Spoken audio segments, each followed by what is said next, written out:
Asylum seekers in Glasgow have been temporarily saved from destitution after appeals were lodged against dozens of court-ordered evictions. Legal challenges against evictions orders have been submitted by lawyers representing the refugees, who charities claim would have been facing street homelessness had they been removed from their homes. Earlier this month it was reported that eviction orders had been granted to remove some of those under the care of Home Office contractor Serco from their homes. The Evening Times now understands that those at risk have taken further legal action, with the immediate risk of removal delayed.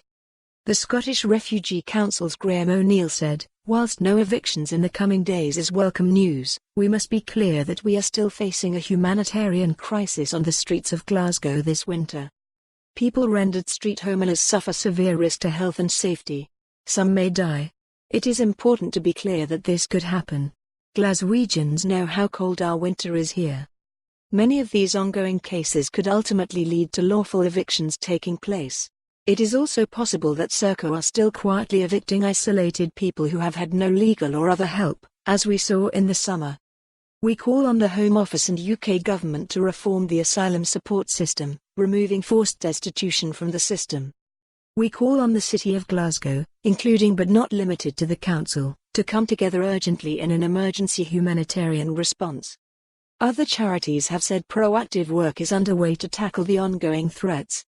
Crisis grants, emergency accommodation and legal advice are available to those under threat.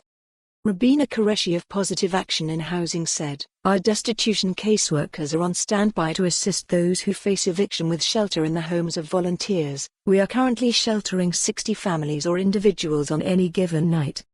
Those who knew how to navigate legal paperwork have done so. Those who are left are the ones we are concerned about. They are the most vulnerable of the vulnerable." The Evening Times approached Serco and the Home Office for comment. For more on this story, visit the news article link.